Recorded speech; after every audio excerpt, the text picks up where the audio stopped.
Bismillahirrahmanirrahim. Hai anak-anak yang saleh dan salihah.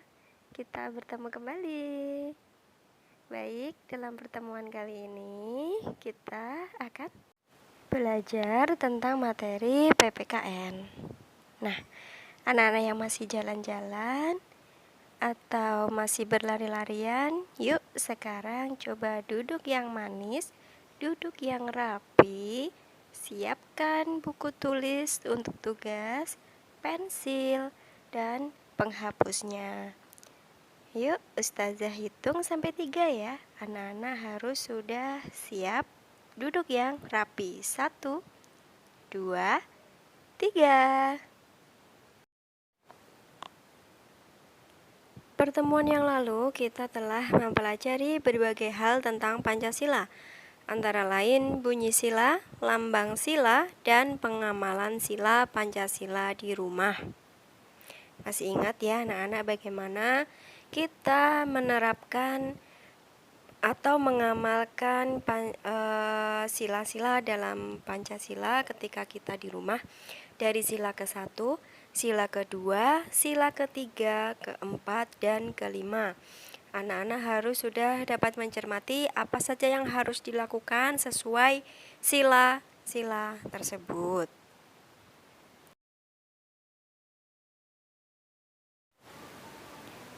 Untuk pembelajaran hari ini, kita mempelajari pengamalan sila ke-1, sila ke-2, dan sila ke-3 di tempat bermain. Tempat bermain merupakan tempat yang sangat menarik bagi berkumpulnya anak-anak. Selain di waktu pagi hari, biasanya anak-anak bermain dengan teman-temannya di waktu sore hari di taman bermain. Tempat bermain tersebut biasanya tidak jauh dari lingkungan rumah mereka. Mereka biasanya melakukan janjian jam berapa untuk berkumpul di tempat bermain tersebut untuk bermain kelereng atau bermain bola ataupun bermain boneka. Betapa senangnya ya kegiatan anak-anak di taman bermain itu. Tapi anak-anak perlu mengingat ya, ketika anak-anak bermain dengan teman-teman di tempat bermain, anak-anak harus mengamalkan sila-sila dari Pancasila. Apa saja yang harus anak-anak amalkan? Ya, ini ya tugas anak-anak hari ini, mencatat pengamalan sila di tempat bermain. Sila ke-1, sila ke-2, dan sila ke-3. Perhatikan video berikut ini.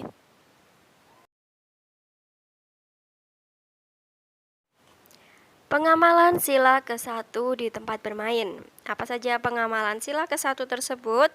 Yuk anak-anak perhatikan dengan baik-baik. Silahkan sambil dicatat yang rapi ya.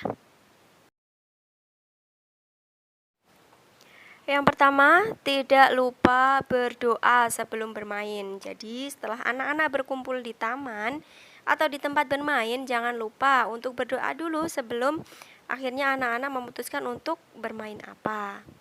Baik, yang kedua, tidak lupa juga waktu beribadah saat bermain. Nah, ketika anak-anak mendengar azan ketika bermain, anak-anak harus berhenti bermain dulu ya. Kemudian anak-anak menuju ke masjid atau pulang dulu untuk melakukan ibadah di tempat masing-masing. Setelah itu baru dilanjutkan bermain.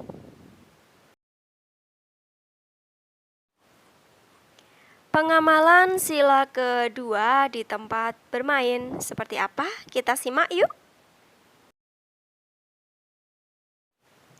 Yang pertama, membantu teman yang sedang kesulitan saat bermain. Nah, ini anak-anak ketika bermain harus memperhatikan juga teman-teman yang lain.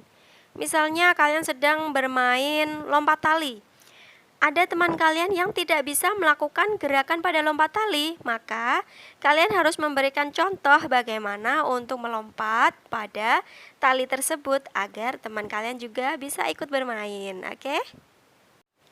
Yang kedua, membantu teman yang terjatuh. Nah, anak-anak, kalau kalian bermain dengan teman-teman yang sangat banyak, anak-anak saling membantu ya. Ketika ada yang terjatuh, misal dalam lompat tali itu ada yang terjatuh, teman kalian harus segera menolongnya. Kemudian mengobatinya jika ada luka.